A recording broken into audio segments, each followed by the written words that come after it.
एवं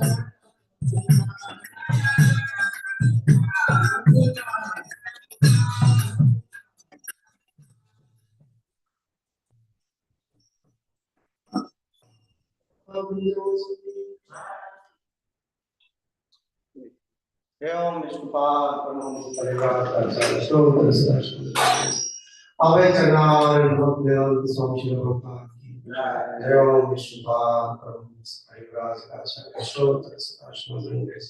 भक्ति सिद्धांत सरस्वती गोस्वामी प्रभुपाद की अनंत कोटि वैष्णव की हमाचार्य श्री रामदास ठाकुर की प्रेम से श्री कृष्ण चैतन्य प्रभु नित्यानंद श्री अद्वैत गदाधर श्रीवासादि गौर श्री श्री श्री राधा गोपी जन गोपिन श्याम राधा कुंती अजो श्रीनाम नाम अधिकार धाम पुरुषोत्तम श्री जगन्नाथ धाम गंगा माई की यमुना माई की भक्ति देवी की कृष्ण भक्त प्रधान श्रीमती तुलसी महारानी की संवेद और भक्त की हरिनाम संकीर्तन की हरे कृष्ण महामंत्र की ताई और विमान की all glory to Krishna glory to all glories to Surya, all glories to Shiva and Shiva and Shiva Parvati.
Om Namo Bhagavate Vasudevaya.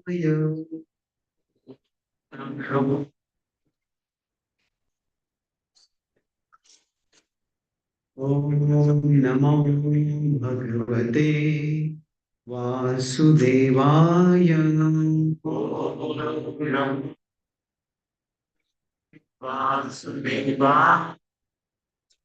Om Namo Bhagavate Vasudevaya. Om Namo Bhagavate Vasudevaya. Canto 11, chapter 21, text 2. Sve Svedhikare ya nishtha Saguru Parikirtitaha Viparyayastu dosha syad Ubhayor esha nishchayaha Sve Svedhikare ya nishtha Saguna Parikirtitaha Viparyayastu dosha syad Ubhayoresha nishchayaha Sve Svedhikare ya nishtha Sagunaha Parikirtitaha Viparyayastu dosha syad Ubhayoresha nishchayaha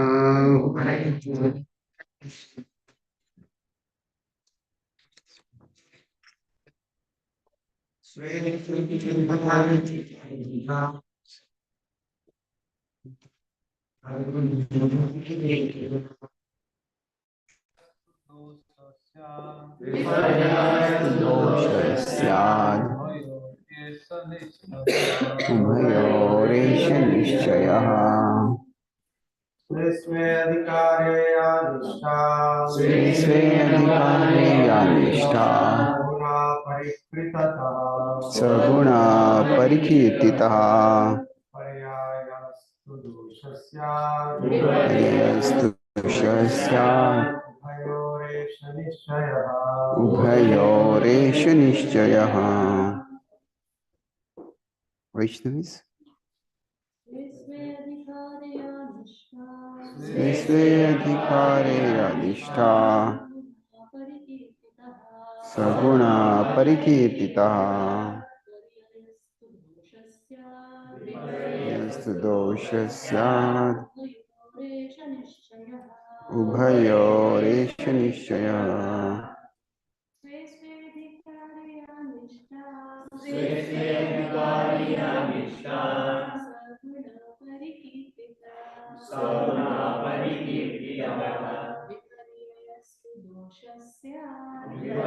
यस्तु दोषः स्यात्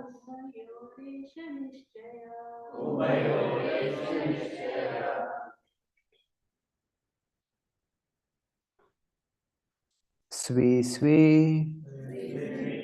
each in his own adhikare position ya such nishtha steadiness sah this gunaha piety parikirtitaha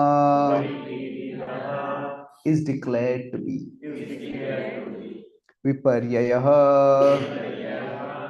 the opposite to indeed doshah impiety syat is ubhayoh of the two ishah this nishchayah the definite conclusion. Translation purport by the followers of Srila Prabhupada. Translation: steadiness in one's own position is declared to be actual piety, whereas deviation from one's position is considered impiety. In this way, the two are definitely asserted. Purport: in the previous verse, Lord Krishna explained that the path of spiritual progress begins with working without fruitive desires, advances to the stage of realized spiritual knowledge, and culminates in direct engagement in the devotional service of the Lord. Here, the Lord emphasizes that a conditioned soul should not artificially disrupt the natural evolution of his Krishna consciousness by deviating from those duties prescribed by the Lord himself. In the lower stages of human life, one is entangled in false identification with the gross material body and desires to execute material fruitive activities based on society, friendship, and love. When such materialistic activities are offered in sacrifice to the Supreme Lord, one becomes situated in Karma Yoga. By regulated sacrifice, one gradually gives up the bodily concept of life, the gross bodily concept of life, and advances to the stage of realization of spiritual knowledge, whereby one understands oneself to be an eternal soul and completely different from the material body and mind. Feeling relief from the pangs of materialism, one becomes very attached to one's spiritual knowledge, and thus one is situated in the stage of Jnana Yoga. As the candidate further advances on the spiritual path, he understands himself to be part and parcel of the Supreme Soul, the personality of God and Lord Krishna. He then sees that his conditioned life as well as his spiritual knowledge was obtained from the personality of God, who awards the results of all types of activities, both pious and sinful. By directly engaging in the loving service of the Supreme Lord and understanding oneself to be the Lord's eternal servant, one's attachment evolves into pure love of Godhead. Thus, one first gives up the lower stage of attachment to the material body, and then subsequently gives up attachment to the cultivation of spiritual knowledge. This relieves one of material life. Finally, one recognizes the Lord himself as the resting place of one's eternal love and fully surrenders to God in full Krishna consciousness. It's a long purport. We'll focus on this section. Om Jnanatimirandhasya Jnananjanashalakaya Chakshurunmilitam Yena Tasmai Shri Gurave Namaha Nama Om Vishnupadaya Krishna Preshtaya Bhutale Srimate Bhakti Vedanta Swami Iti Namine Namaste Saraswati Deve Gauravani Pracharine निर्विशेष शून्यवादी पाश्चात्य देश तारिणे वाञ्छाकल्पतरुभ्यश्च कृपा सिन्धुभ्यैव च पतितानां पावनेभ्यो वैष्णवेभ्यो नमो नमः। जय श्री कृष्ण चैतन्य प्रभु नित्यानंद श्री अद्वैत गदाधर श्रीवासादि गौर भक्तवृंद। हरे कृष्णा कृष्णा कृष्णा हरे हरे, हरे Ram Ram Ram Hare Hare. Lord, please guide us all so that we can understand your words and be guided by those words to come closer to you.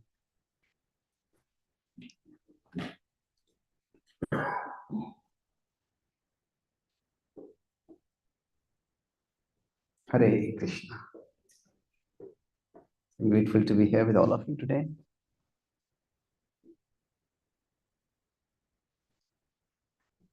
Today, we'll be discussing from the Srimad Bhagavatam verse, the 11th canto, which is a part of the Bhagavad Gita.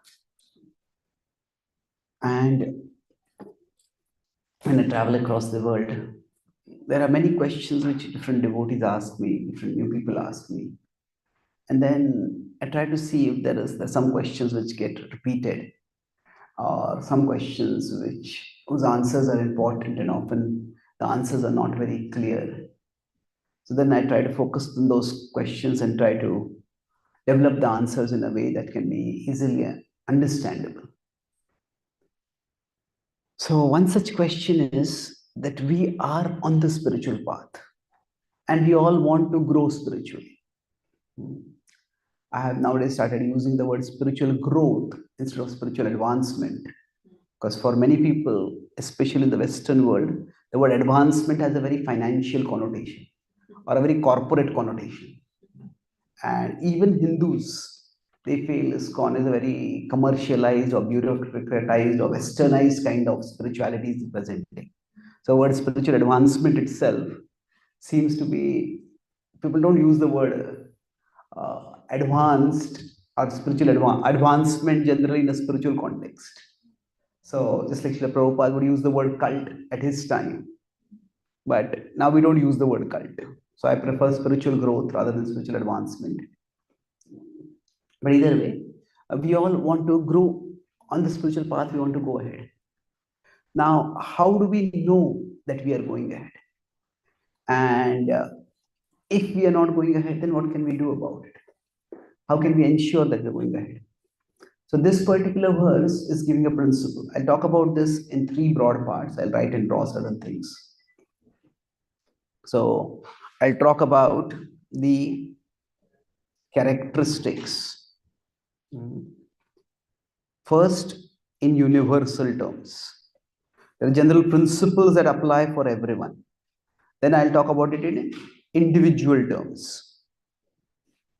And then finally,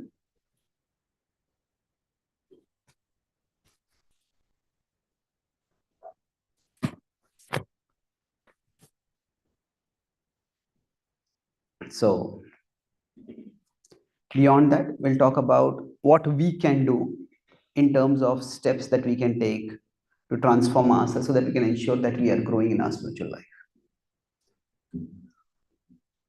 So you have been given a copy of a book. This is my latest book on the Bhagavad Gita. It is Prayers Inspired by the Bhagavad Gita. And in this book, I have taken the Gita verses. Now I've got it PDF over here. I'd like to read something from there as we move forward. But broadly, if you go to, okay, where is it? Yeah. So if you go to verse 622, that is page number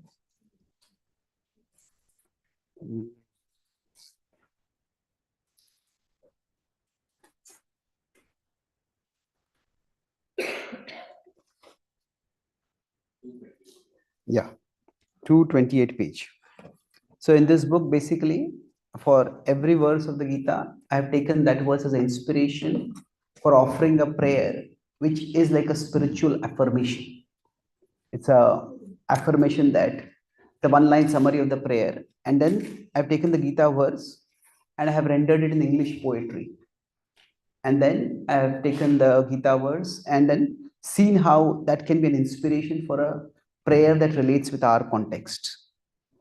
So we'll read some things from here. Do we have a second mic or?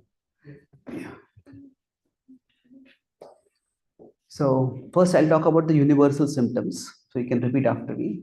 My dear Lord, let me seek the state beyond insufficiency and insecurity. You can recite the verse. Yam labdhva cha param labham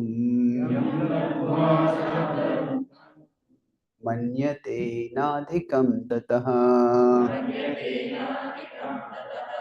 yasmin sthito na dukkhena gurunapi vichalyate. Having relished this, there is no greater gain. In this deep conviction, they firmly remain.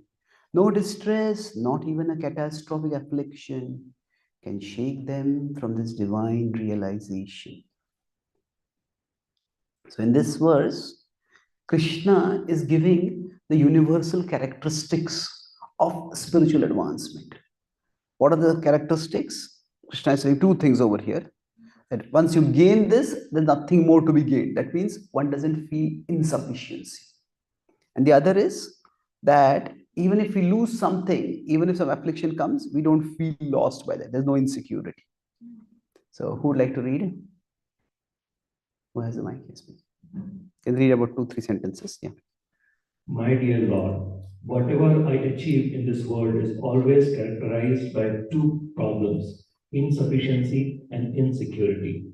Whenever I attain something wonderful, it soon starts feeling insufficient. And something else, something I do not have, starts appearing more attractive, making me crave for that.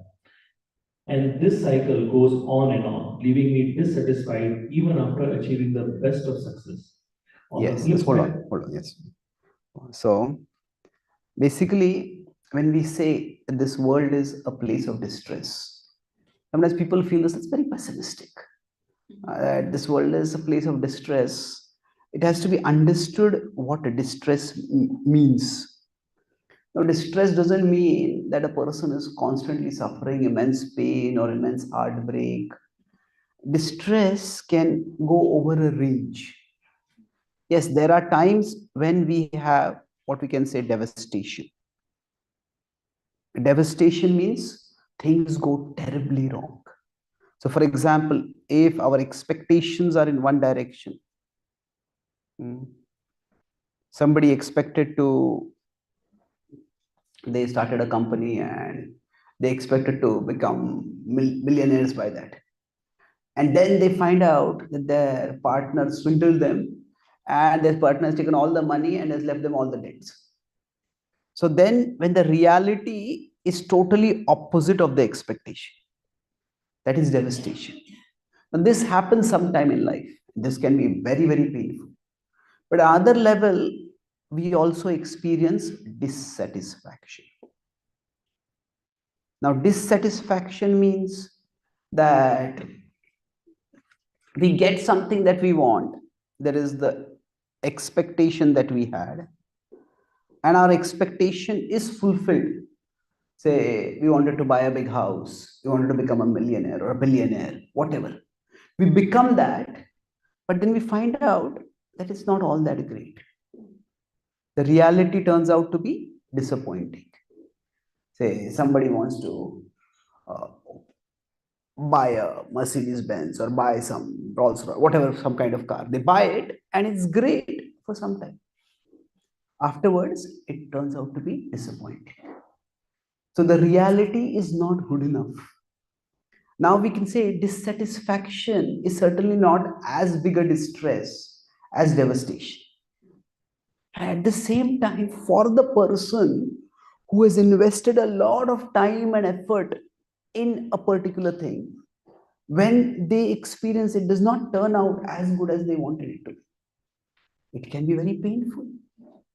So we can have distress range over all the spectrum. So this is at this extreme of this, that we feel always a sense of insufficiency. That what I have got is good, but it's not good enough. So everything that we achieve in life, there is this feeling of insufficient. There's this feeling that something is missing in our life. And this afflicts us no matter how good life is, no matter how good we are in terms of pursuing our goals and even achieving our goals in life. This is one problem with life. And before we can understand what spiritual advancement is, I'm going to take a little back step over here to understand that what is it that we are essentially seeking through spiritual advancement. Can someone read the next paragraph? The ladies would like to read. Thankfully, my Lord, offer me an alternative accomplishment, one beyond the reach of insufficiency and No. I think. Sorry. On the flip side, we're not completed the first paragraph. On the flip side, in the middle. On the flip side, my Lord, whatever I achieve, even the crowning success of my life, still leaves me vulnerable.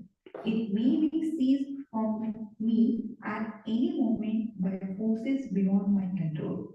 When this happens, as it inevitably will, sooner or later, I end up not just disturbed or distressed, but even devastated. And the mere possibility of this happening keeps me unsettled at the very least and fearful at first. Yes. So I was one city, there was a devotee over there. He's a very vibrant and energetic preacher. And one day he was giving a class, and suddenly he was speaking, and sound stopped coming from his mouth. He was trying to speak, nothing was coming. Somehow he tried to cough, drink some water, he was able to speak a little bit. The class got over. And then he found that he was just not able to speak at all after that. They went to a doctor, and doctor found that some nerve is connected with connects the brain with the throat, that it got damaged. Some the doctor said, we don't know how it got damaged. He said, we don't know when it will get repaired. And he just didn't know. So how he was driving me for a program, I saw that while driving, he was typing on his phone. And he was typing faster with one finger, with one hand, than what I can type with both hands. So that's when I asked him, how did you start typing so fast? He told me that during that 1 month, he was just not able to speak at all. Just learn to communicate by typing. The human spirit is so resilient that if an obstacle comes, he finds some other way. But then he consulted various therapists, and now nobody was able to diagnose it. Finally, found one therapist who gave him some exercises, and that gave him some relief. So now, suddenly, anything that we may have can just be taken away. It doesn't mean we have to live scared all the time, but we need to be aware of our vulnerability. So that's the other extreme of life, that there can be, on this side, there is insecurity. Insecurity that what may happen may be the opposite of what I would want to happen. So, yam labdva cha aparam labham manyate nadhikam data. When we grow spiritually, we go beyond this insufficiency. What I've achieved, this is the best. There's nothing more to be attained. And then what we have achieved, that cannot be taken away from us. Yam labdva cha aparam labham manyate nadhikam. Yasmin sthito na dukkhena guruna piricharyate. That even if things which are of value are taken away from us, we realize, yes, there's one thing that can't be taken away from us. And that is what I have. So spiritual growth is not just about how many verses somebody can remember, or how well a person can chant without sleeping, or how much a person can fast Nirjal on Ekadashi, or how long a person can sit and study the Bhagavatam. All these are good things. But ultimately, when we are looking for spiritual growth, we are looking to go beyond the dualities of this world. So, from this perspective, that spiritual advancement has a universal characteristic. The universal characteristic is that we have the dualities of life. Kabhi khushi, kabhi gam. So now for some people, when these dualities come, they go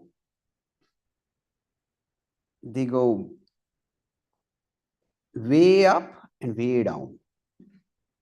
When something good happens, that's the most wonderful thing in the world. Something bad happens, that's the worst thing in the world. And then this is what makes them very, very unstable. Like one day, if people are in a romantic relationship, I love you, I can't live without you. Next day, I hate you, can't live with you. So things can become very unstable because the dualities keep coming in life and the dualities keep tossing us up and down. So now life's dualities themselves can't be avoided. So now this is the difference between these two things, is that this is external or physical. And this is internal. So externally, the ups and downs will keep coming.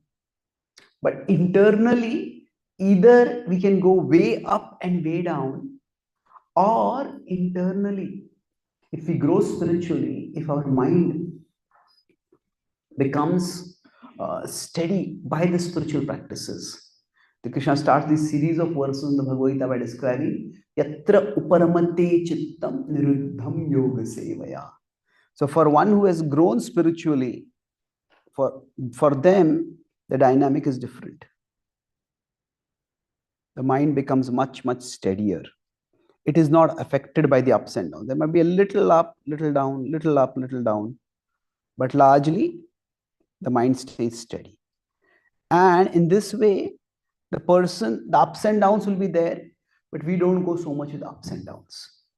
So this is a spiritually disconnected person versus a spiritually connected person. So spiritually disconnected person will be very vulnerable to life's ups and downs. A spiritually connected person will be much steadier. Now, how does this steadiness come about? So this is at an emotional level. At an emotional level, our ups and downs that we experience are lesser. Now, the Bhagavad Gita itself begins with Arjuna experiencing a huge down. He feels devastated. He feels, this is not what I bargained for. When he has to fight against Bhishma and Drona, these are the people from whom he has learned archery. These are the people for whose pleasure he has learned archery. And now he has to use that archery skill against them itself. Or till the last moment, because Arjuna was very, very affectionate to Drona, Arjuna was very, very affectionate to Bhishma. Till the last moment, Arjuna believed that Bhishma and Drona would not fight on the side of the Kauravas. And that is why he said, something will happen. No, they won't fight against me. I won't have to fight against them. So he had fought against them at Virat, but at that time, the stakes were not so high. Arjuna had no intention of killing them. Just wanted to send a message of deterrence that the Pandavas are strong enough to tackle the Kauravas. That was his hope, that by that, no further war would occur. And that's why when he came in the middle of the battlefield and Bhishma Drona Pramuktaha, Sarvesham cha Mahikshitam, when he saw all the warriors, but Bhishma Drona Pramuktaha, that's when he was overwhelmed. So Arjuna has gone deep down into emotional dumps over there. He's just totally afflicted. And at one level, Arjuna's Situation is psychological agony. It's psychology. Psychology is generally associated with the mind. And his emotions have gone down. But the Gita does not address issue, although the problem is psychological, the Gita addresses it at the level of philosophy, not at the level of psychology. Philosophy is focused on the buddhi, the intelligence. So psychology is associated, so Arjuna's emotions are affected, but our emotions, they come from our conceptions. Our emotions, they arise from our conceptions. Conceptions of what is important. Based on what we think is important, accordingly our emotions will come. If we as Indians are very attached to cricket, if India loses a cricket match, we will get very agitated. But if India is also playing baseball, India loses a baseball match. What is baseball? We may not even know about it. So it's our conception of what is important that determines our emotion. If something is considered important, then we will get very affected by it. If something is not very important, then we won't be affected by it. So the Gita does not address Arjuna's issue at the level of emotions. It addresses it at the level of conceptions. So in one sense, emotions are the results of conceptions. And to change the emotions, to regulate the emotions, we need to change the conceptions. So spiritual advancement, Srila Prabhupada says in one places, spiritual advancement is about changing our conceptions. So changing the way we think, changing what we think is of value. So in universal terms, I said, spiritual growth is about, we understand that there's something more valuable than the ups and downs of life. In our normal course of life, we want to get the ups and we want to avoid the downs. We want to have the ups as much as we can and we want to avoid the downs as much as we can. And that's fair enough. No, if the weather is pleasant, it is much more easy to go about doing things. If the weather is unpleasant, we would want to avoid it. And that's fair enough. There's nothing wrong in that. But to think that this is what is the basis of happiness, that's where the problems come up. So now there's one concept which I'll be talking about repeatedly. There's the concept of artha. Now, artha ke anek artha hai.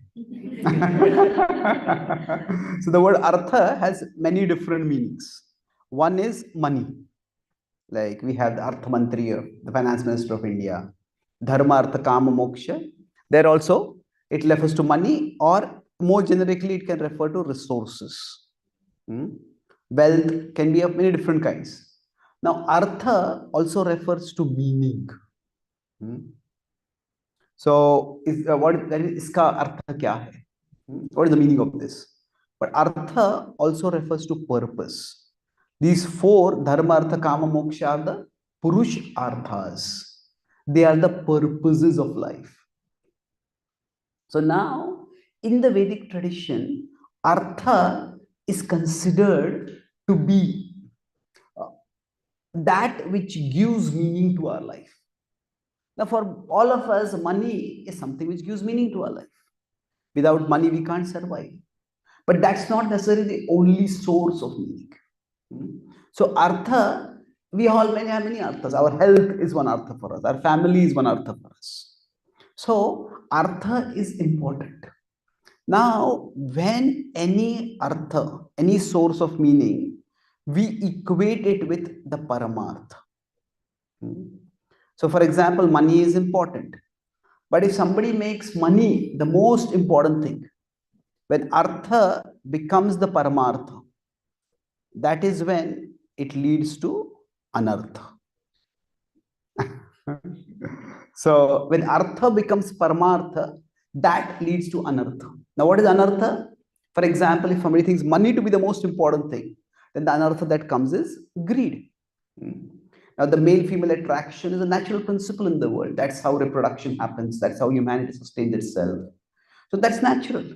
But when that becomes the sole basis or driving purpose of a person's life, that becomes the sole basis by which a person makes decisions, then that leads to lust, that leads to Kamesha, Krodesha, Rajoguna. Krishna says, Mahashano Mahapapa. When an artha becomes the paramartha, that leads to anartha. So now anartha also has two distinct meanings. One is there is an inner meaning. There's inner aspect to it. There is basically what? There is an inner impurity that comes in. Krishna.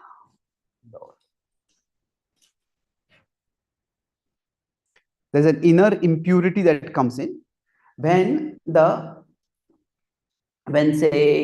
if somebody has greed, then there's an inner impurity.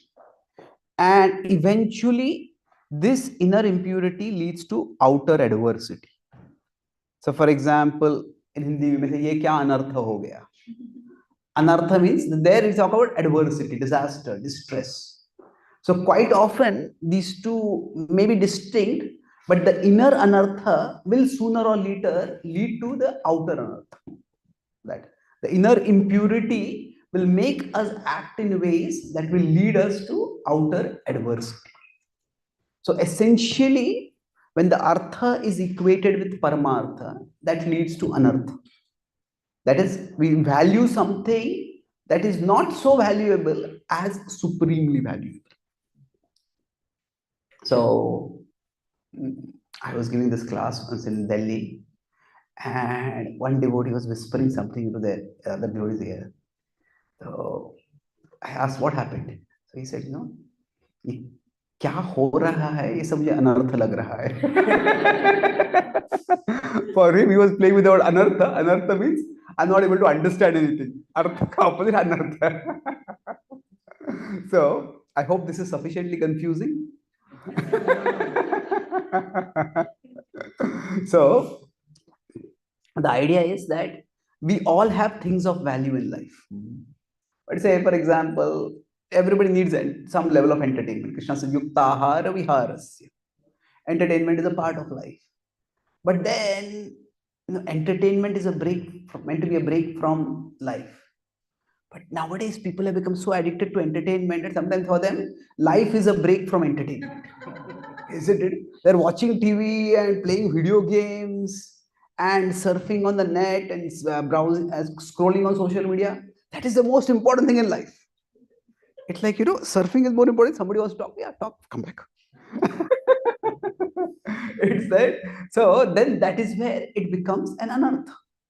So the artha, when it becomes the paramartha, that's where it leads to anartha.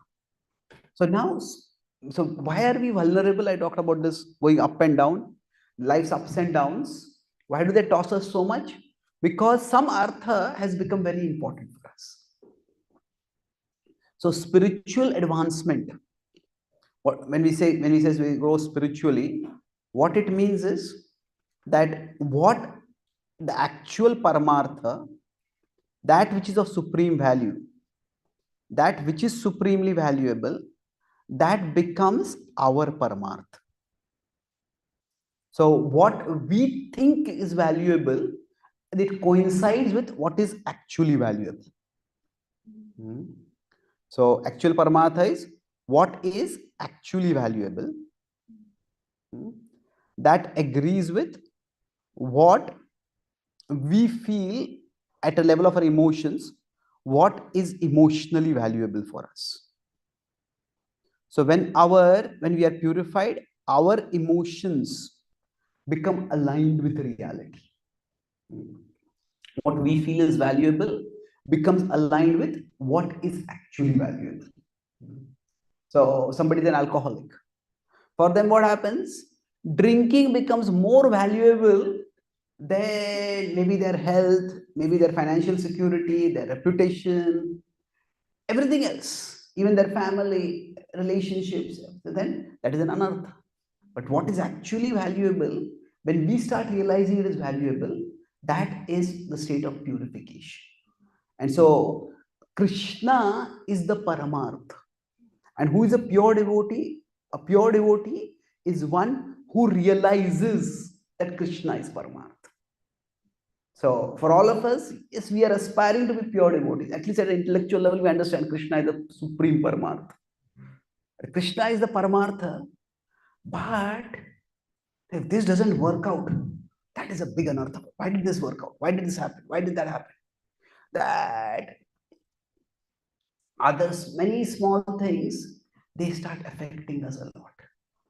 That, we may say that I want to serve Krishna. Krishna is the most important thing in my life. That a devotee may confidently preach that I'm a part of Team Krishna. But internally, if the ego is very strong, the mind will say, Krishna is lucky to have me on his team.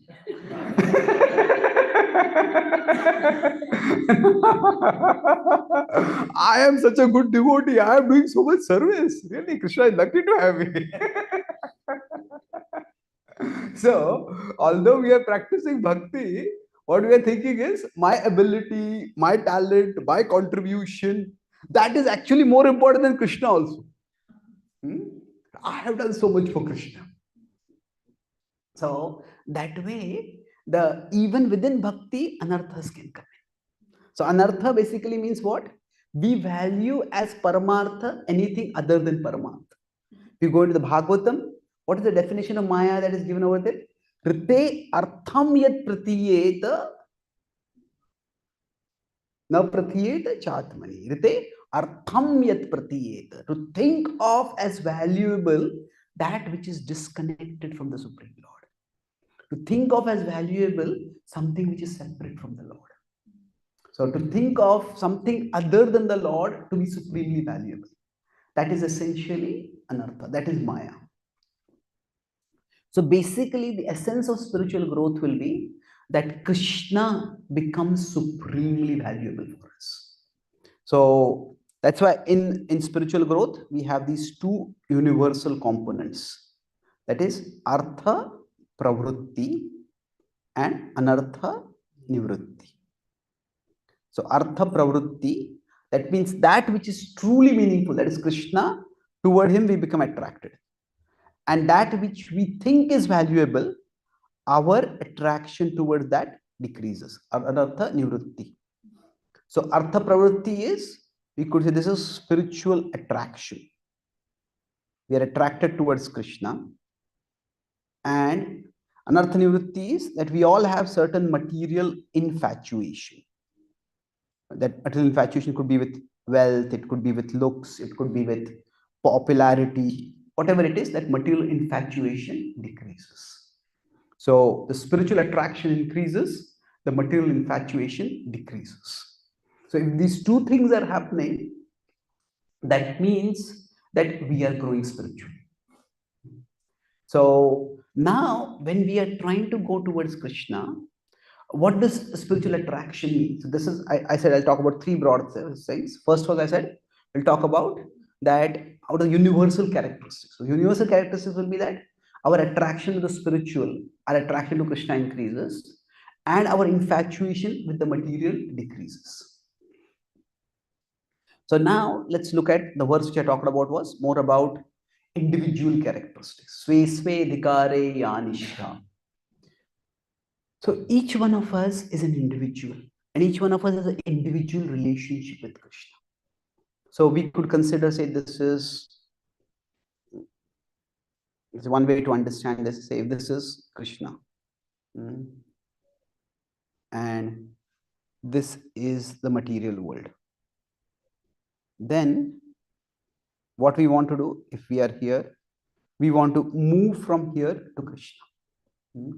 So there is a force which, say, around, just like if the material world is like a planet, is like a earth, then there is a gravity pull around this, which keeps us down. Now around Krishna also there is a gravity pull which pulls us up. So around Krishna also there is a gravity pull which pulls us up. So basically that we want to get out of the gravity pull of the worldly objects, and then we want to get into the gravity pull of Krishna. So now here, for the time being, the way I have depicted is these are two distinct stages. There is, so this getting out of this gravity pull would be anartha nivrutti. our infatuation with the material things, it decreases. Getting out of the gravity pull of the particular objects that we are attracted to. Say if somebody is very attached to maybe movies or politics or sports or whatever. Now, that may be an object of interest because we live in the world. But one interest is one thing, infatuation is another thing. Infatuation means one just cannot think without thinking about that thing. The thoughts constantly go over that direction. So we overcome that. And then this journey, this is Artha Pravritti, where we come into the gravity pull of Krishna. And then once we come into the gravity pull of Krishna, we start going faster and faster toward Krishna. We get pulled toward Krishna. So while we are in this phase, there's a lot of push required. We have to push ourselves towards Krishna. Once we come into this phase, we experience the pull of Krishna. So in spiritual life, there is the push principle and there is the pull principle. Push is what we push ourselves, when other devotees push us, and we sometimes push them back instead of. So there's the push principle. Push is where we have to use our willpower and keep going onwards. The push principle is required as long as we are within the gravity pull of the sense objects, of the worldly objects. But once we come into the gravity pull of Krishna, then it is purva bhyasena tenaiva riyate yavashopi saha. Now, in the Bhagavad Gita, the word avasha is used for both these things. For the push, for both pulls, the pull of the material world. Krishna says that, what does Arjuna say? Athakena prayuktoyam papam chariti purusha anichanapi varshneya baladivaniyojitaha. So balad, by force, as if I'm attracted. Later on in the 8th chapter also Krishna uses the word avashaha, that bhutva bhutva parliyate, we are created, destroyed. Again, avashaha, we are helpless in the world. So it's almost like we are helplessly dragged down. So Krishna uses the word avashaha for the material attractions. If I let this phone go right now, if I let this phone go, you will think, have you let your brain go? Isn't it? So I won't let the phone go. But if I let the phone go, what is going to happen? It's going to fall. It's avashaha. There has to be effort to hold it up. If I don't hold it up, it's going to go down. So because the phone is in the gravity pull of the earth. So like that, as long as we are in the gravity pull of the sense objects, we will be dragged down. But Krishna says, for those who have practiced bhakti in their previous life, when they awaken their bhakti, purvabhyasena tenaiva riyate ya avashopi saha. They are naturally attracted toward Krishna. They may have all comfortable things in their life, but they feel something is missing. I need to have something bigger, something better in my life. And that's how they start moving toward Krishna. Now, the individual aspect of this is that, while I talk the general principle, that from the material world, we want to go towards Krishna. So the individual aspect is that in the material world, there are many different objects. And Krishna also has many different manifestations. So we could say that in the material world, so there could be money, there could be fame, there could be health, there could be looks, there could be so many things that are there, which could be the objects that drag us down. And Krishna also has many different manifestations. We could have the deities, we could have the holy name, we could have Shastra study, we could have preaching, we could have book distribution, we could have going to the dhams. The Krishna has many different manifestations. So when the Shastras tell us that yena kena prakarena mana Krishna niveshat, somehow or the other fix the mind on Krishna. What that means is that somehow or the other we have to get into the gravity pull of Krishna. And we try to. So now for us, because each one of us is an individual, what may happen is that different objects may have different degrees of gravity pulls. So for example, if somebody was eating meat previously, and most people, if they start practicing bhakti, soon they give up the desire to eat meat. Even if they're traveling in a plane and somebody next to them as eating meat. You don't even notice it. Or if you notice it, you just turn away from it. So what has happened is, we don't know whether Krishna is all attractive. Krishna Prasad is all attractive. It just attracts us. So some gravity full may be very, very less. We just get away from it quickly. Something might be much, much more. Something means very huge. So different objects may have different degrees of gravity pull for us. And they will drag us downward. Some attachments may stay much longer. Some attachments may stay much lesser. Conversely, when we talk about the gravity pull of Krishna, now some things may take a long time for us to experience attraction.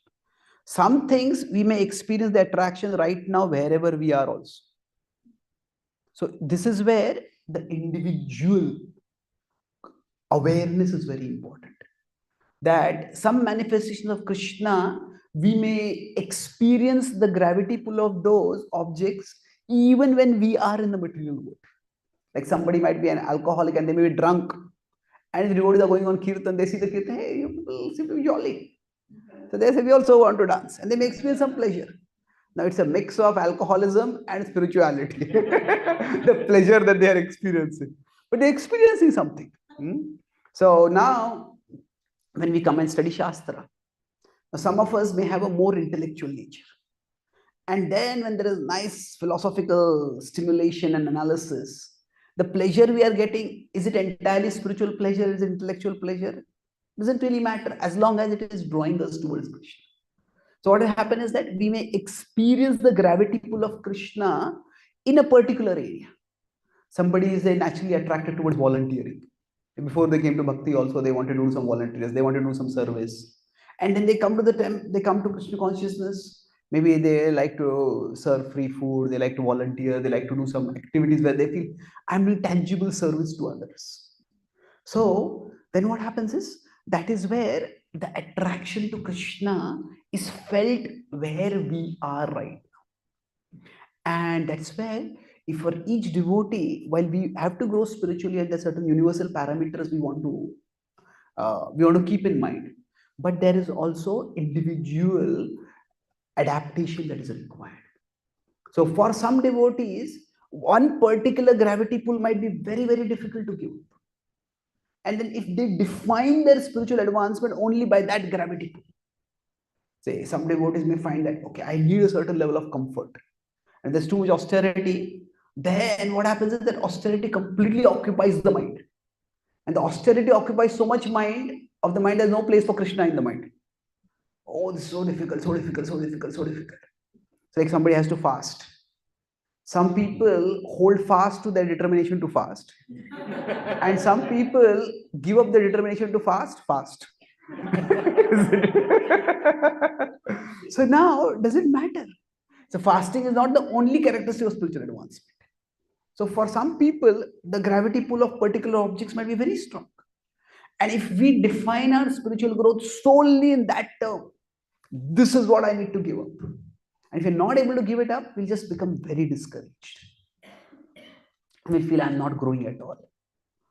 And conversely, some manifestations of Krishna, we may be attracted more.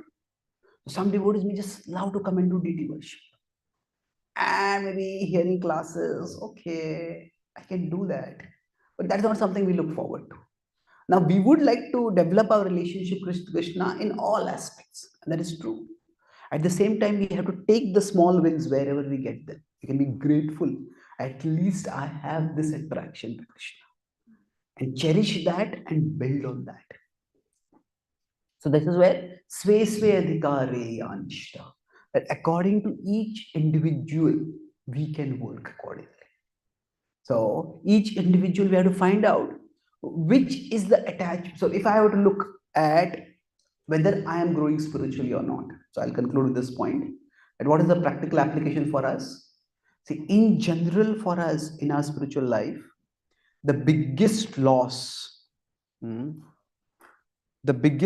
for us is the loss of hope. If we lose hope that I can advance spiritually, then that is the biggest loss. That's why one of the characters of pure devotee, or of a serious devotee, that's described in the in the Bhakti Sindhu is that Ashabad. It is said that even if Krishna comes and tells a devotee, you will never make spiritual advancement. It says, I'll still keep serving you. So we should never lose hope in our spiritual life. And how can we not lose hope? See, in general, this loss of hope happens when we feel that, oh, there's no change happening. Nothing is, I'm still the same the way I am. Some people say their idea is that, we like innovation as long as we don't have to change anything. we want often change, the benefits of change without the price of change. So what happens is, for each one of us, some areas change may be more difficult. So if we feel that whatever I am doing, there's no change happening at all, then I may start thinking, why should I practice it at all? What is the point of practicing this? So we don't want to lose hope. That's why for us, there are two, okay, let me put it this way. If I am on the spiritual path here, so now we need to look back, and that should increase our faith that I have come a significant distance. Now, we may not have come a significant distance in particular areas. Maybe one or two attachments, some attachments may still seem to be the way they were 5 years ago, 10 years ago. But we can look back and see where we have covered a significant distance. And for that, that's why if we tie our spiritual advancement to only one thing, for example, chanting is very important, but chanting is going to be a struggle. It is always because the mind is restless, the world is turbulent.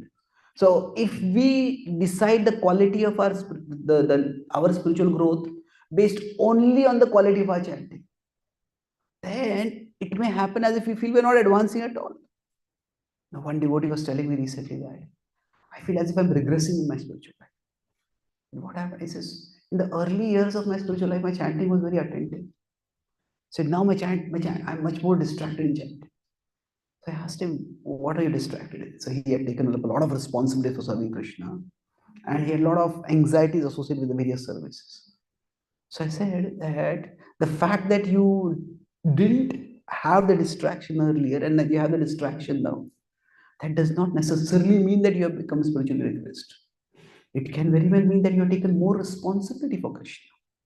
Prabhupada also said that our spiritual advancement is proportional to how much responsibility we take.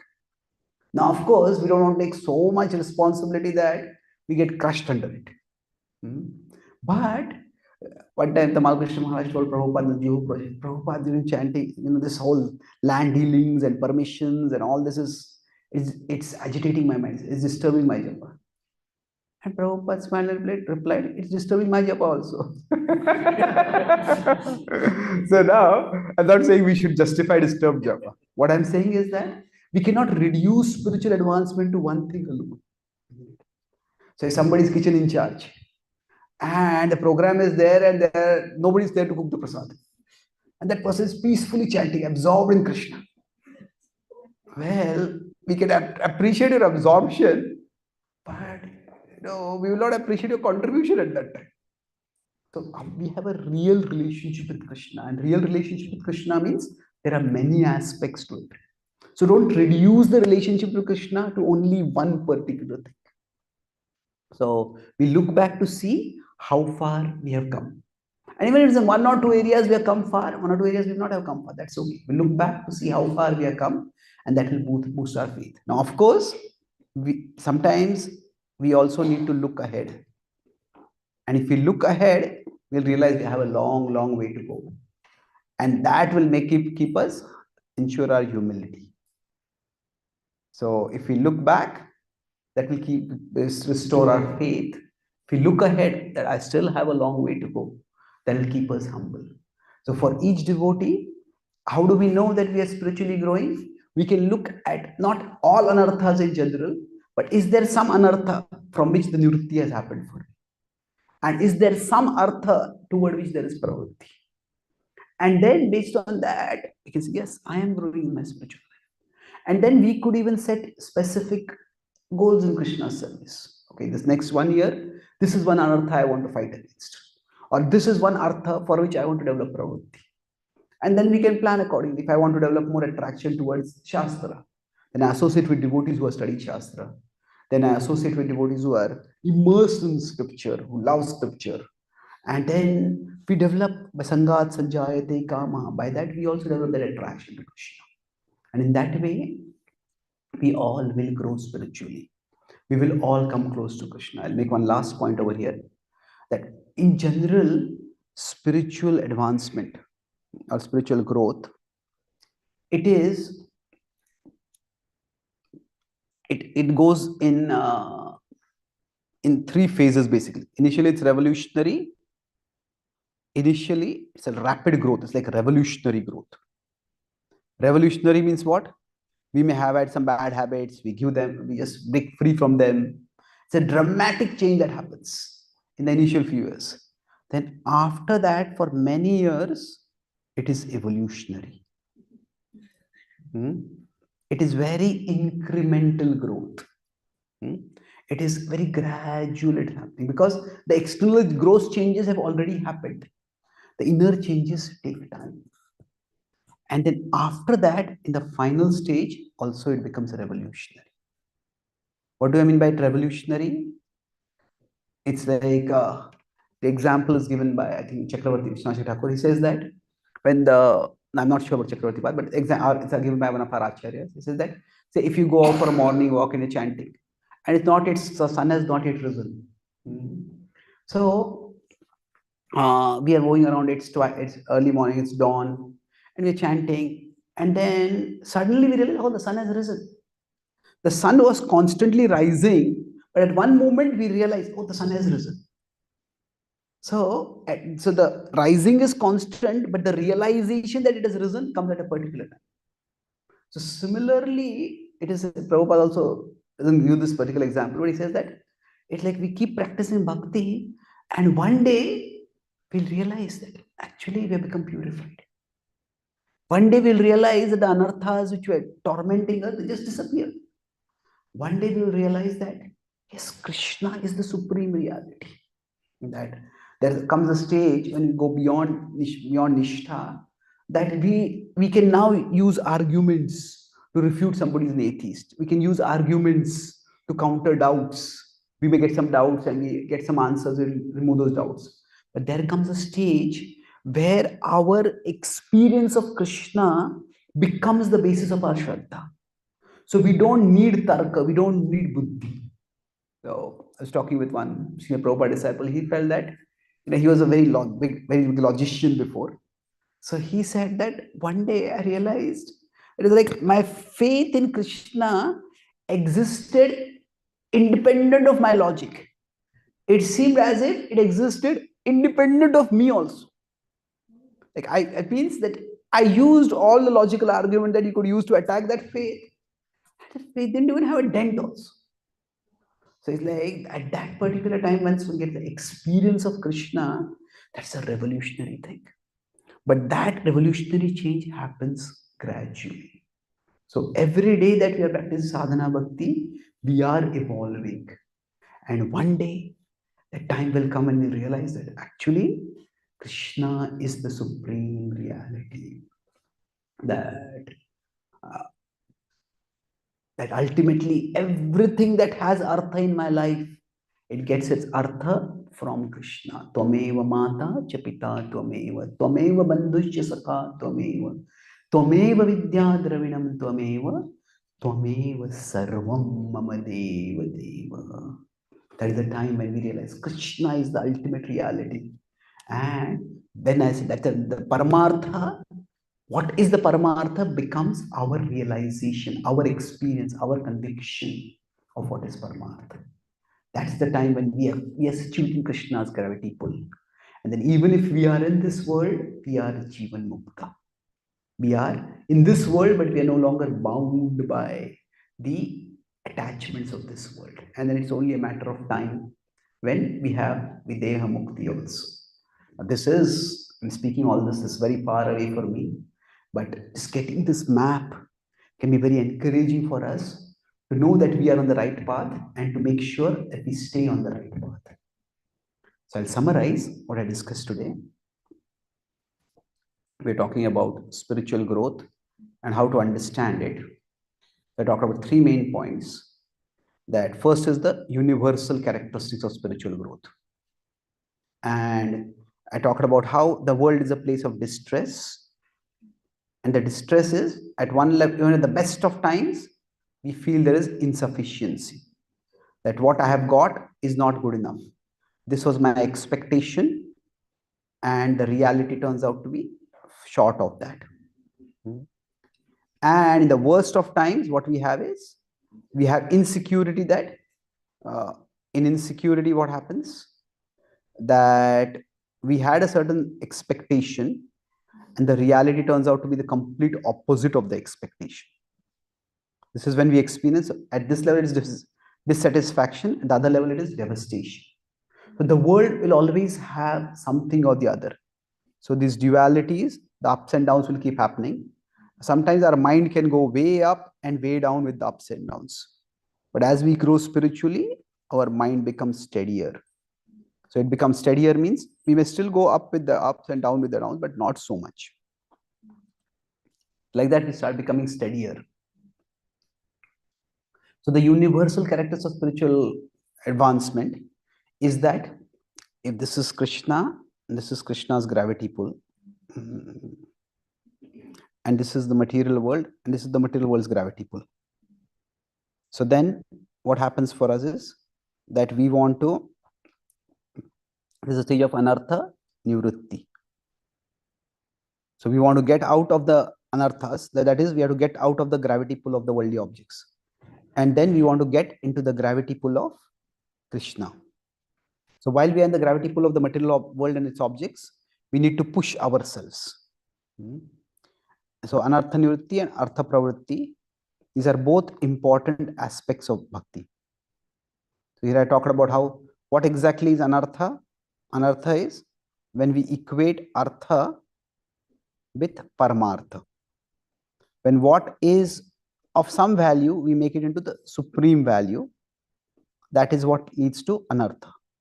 I talked about anartha can have both an internal dimension where there's internal impurity, and it eventually leads to external adversity. So all this is about the first point, which I spent a maximum amount of time. And I talked about the individual level. Each one of us has to see how there are many sense objects in this world, and each of them has its gravity pull, and there are many manifestations of Krishna also. So some sense objects may have a very strong pull, some may have a moderate pull, some may have a near zero pull for us. And similarly, some manifestations of Krishna, there might be a slight pull. Some manifestations of Krishna, there might be a huge pull. So we have to see which manifestations of Krishna we can be attracted to from where we are, and which sense objects, the infatuation that we can fight against, we can overcome. So yena kena prakarena mana Krishna Vaishya means whichever manifestation of Krishna we are attracted to, we focus on that and we treasure that. So on the spiritual path, we look back so that we can have hope that I have moved ahead, and we look ahead so that we have humility. Not that I become proud, I have a lot of distance to cover. And then finally, I talked about how the last point was that each one of us needs to see from where I am, that initially our growth is revolutionary, then it becomes evolutionary, and then it will become revolutionary again. So most of us are in this path where our growth is right now evolutionary. It's incremental, it's gradual, it's not revolutionary. So that does not mean that will not happen. The revolutionary growth will also happen from the evolutionary practice of bhakti. So we can all set goals for ourselves, which anartha we need to fight against, or which artha we want to get attracted to. But don't equate our spiritual advancement necessarily with the overcoming of one particular artha or the attraction to one particular artha. We are all individuals. Krishna is an individual. Our relationship is an individual. And that's why Sve Sve Adhikare Yanishta. Each one of us, according to our particular place, we will grow spiritually. So let us pray to Krishna that, my dear Lord, please help me to have faith in you and to be attracted to you, to realize that you are the supreme Artha, and help me to come out of the gravity pull of the worldly objects and to come in your gravity pull and keep steadily moving forward towards you. So we can repeat the starting prayer.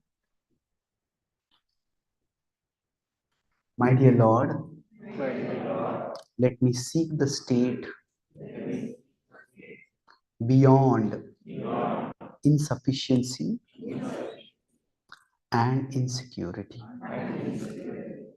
Shri Krishna Bhagwan ki, Srila Prabhupada ki jai, Gaur Bhakta Vrinda ki jai, Gaur Premanande. Thank you.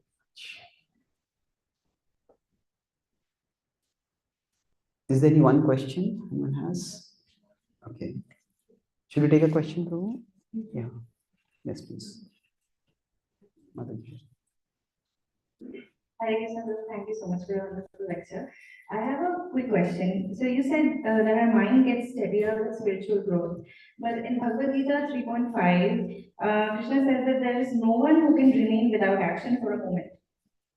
Is it possible to conduct meaningful or impactful actions without a slight bit of restlessness?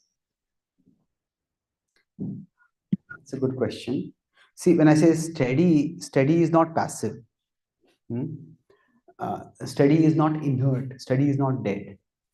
See, for us, we want to be peaceful, but that's not the most important for a devotee.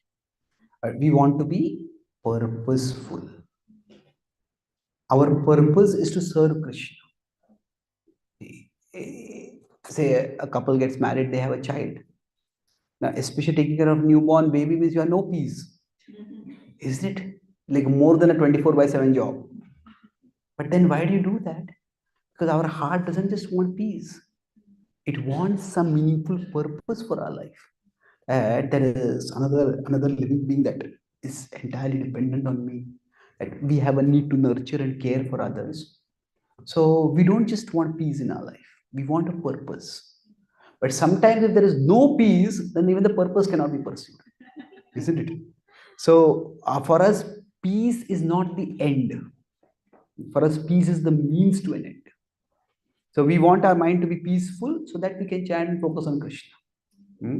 So yes, for us, when we take up any service means that there will be certain level of anxiety. And I have to do this, I have to get this done, I have to make sure that others do these things. But then that's how we fix our mind in Krishna. So when we talk about peacefulness, that's a means, not the end. It's the artha, it's not the paramartha for us. Our paramartha is Krishna and service to Krishna. Okay? Thank you. Please. Prabhuji, one thing that we have experienced is that when we are in association of devotees, the gravitational pull towards Krishna's manifestation is something which we experience very nicely. But as we shift from the association of devotees, the anarthas, they start manifesting more. So how do we understand that? What's my position when I'm in association of devotees? Because sometimes... Okay. So there are two ways of looking at it. That when we are in association of devotees, our spiritual advancement is an illusion. That's one way of looking at it. The other way of looking at it is that we have some spiritual attraction, but that is not yet strong enough to be sustained on its own. That we need support to continue. And so the example is given that when we are trying to grow spiritually, like we are swimming upstream, like we're swimming against the current. So at any moment when we let go, we'll be swept down. Now, it is not that in the association of devotees, we are dragged along. Sometimes we are. But in the association of devotees, we are reminded that there is a current going in the opposite direction. I have to go in the opposite direction of the current. So that's why association is considered very important. Even in traditions like, say, Buddhism, where the ultimate idea is shunya, where they say that ultimately you're going to, there's nothingness, or But there also they Buddham Sharanam Gacchami, Sangham Sharanam Gacchami. Sangha is, they say you have to surrender to the association. Without association, you cannot move forward in spiritual life. So gradually, by association, by practicing association, our own spiritual longing will also become strong. And then even if there's no association, we will be able to practice bhakti. And we will be able to practice bhakti sustainably.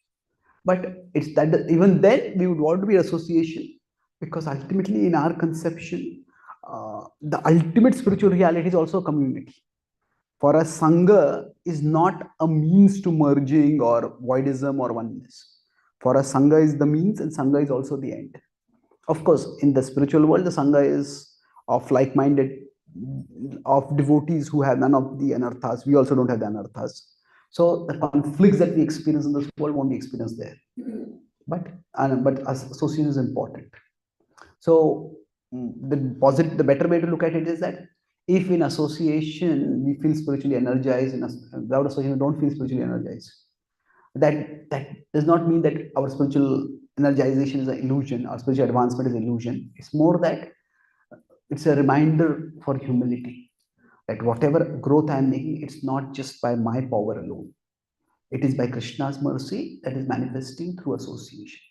So even if I don't have association all the time, if I have appreciation for association, I look forward to association, and that will ensure that we will be on the spiritually right track. Thank you. So, is you have a question? Last question.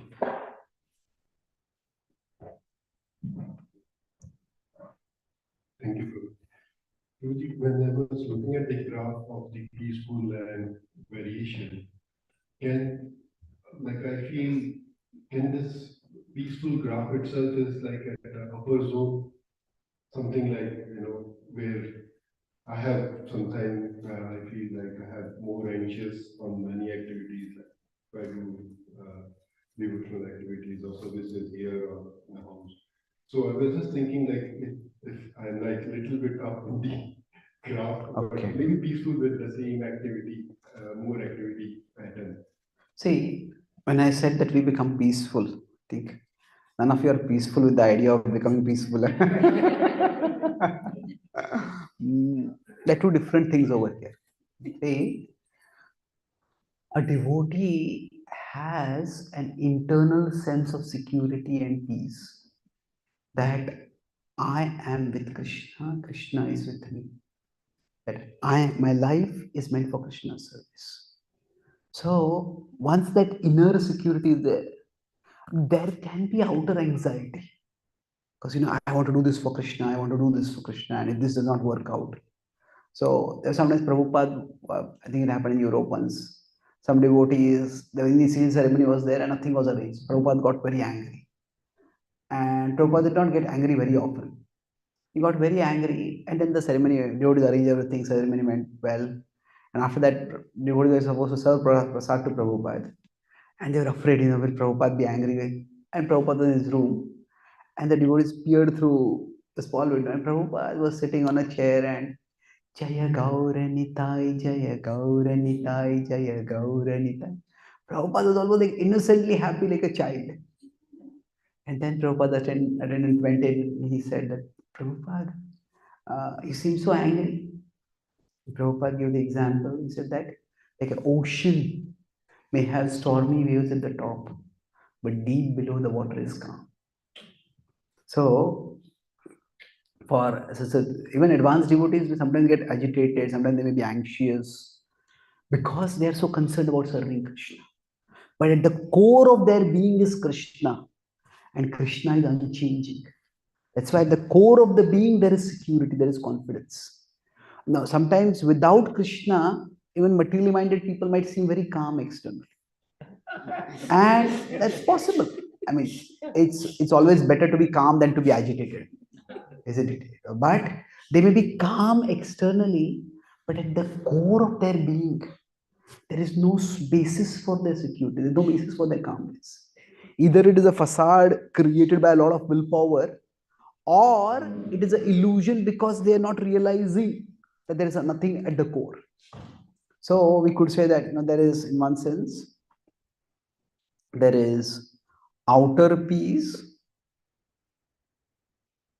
and then there is inner peace.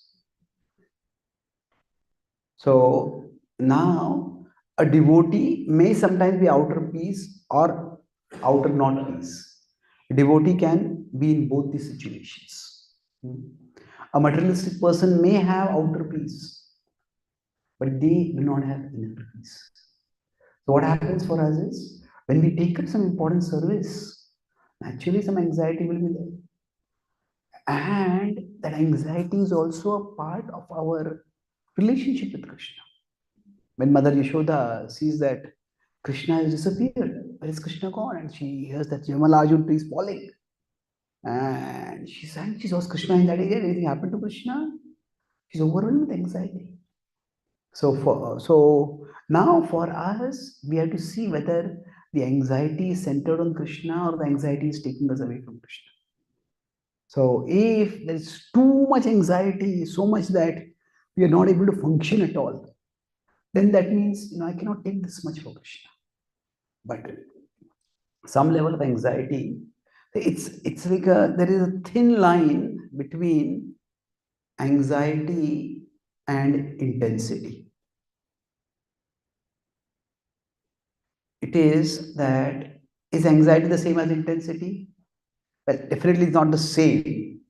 But suppose you have to give a class and it's a very important class, you're a little anxious.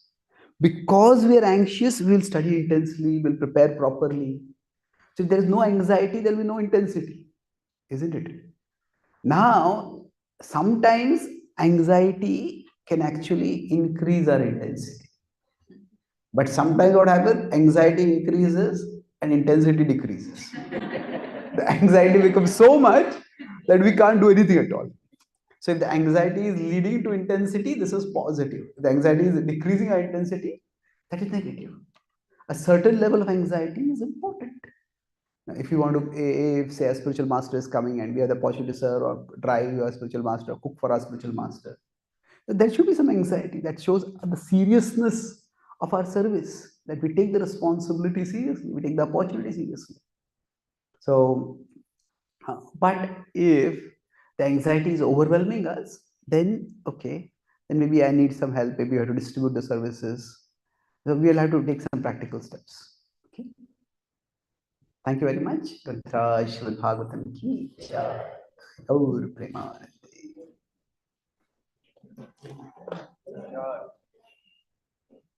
So I have these two books. I already told you about this first book, the prayers book. So basically, for me, the Gita verses are not just verses or sources of wisdom. Gita is the book that I've connected with the most. So each Gita verse, not each, many Gita verses like personal friends for me. And like we want to know about our friends more and more. So in this book, I tried to connect with the Gita verses through the mode of prayers. Kulashekar Maharaj has several verses which I feel are prayers inspired by Gita verses. So I written that in introduction. Now there are about 122 prayers in this book, and there are prayers for various occasions. Each prayer title is like a spiritual affirmation, a devotional affirmation. So there are prayers when we feel lost and directionless in life. There are prayers when we feel our cravings rising too much. There are prayers when we feel that are spiritually dry and disconnected. There are prayers when we feel lonely and misunderstood. So many devotees told me this book is also helpful for them during their daily chanting. Read one prayer and then focus on chanting. Like we may hear Japa talks. This is like a Japa reading meditation. And this is Gita for the CEO. This is in the Western world and in the corporate world, there's a lot of interest in traditional wisdom. So Stoicism is becoming very popular. Ikigai is becoming popular. So HarperCollins is one of the biggest publishers in the world. So they asked me to present the Gita, this book for Gita for the CEO. So I have presented this. Like I was doing some simple diagrams and conceptographics. So there are 10 principles drawn from the Gita. And it's also presented as a conversation between two people, both in the corporate world, one who wants to know the Gita and one who knows the Gita. So it's not just for the CEO. Ultimately, every one of us is meant to be the CEO of our own lives. So both these books are available. This Gita for CEO is also, many devotees told me that they feel comfortable giving this book to their colleagues or even their bosses or other relatives who may not be able to connect with the Gita directly. So both these books are there.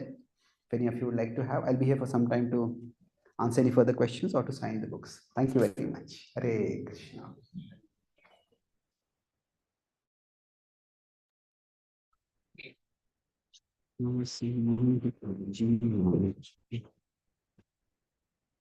Is this closed?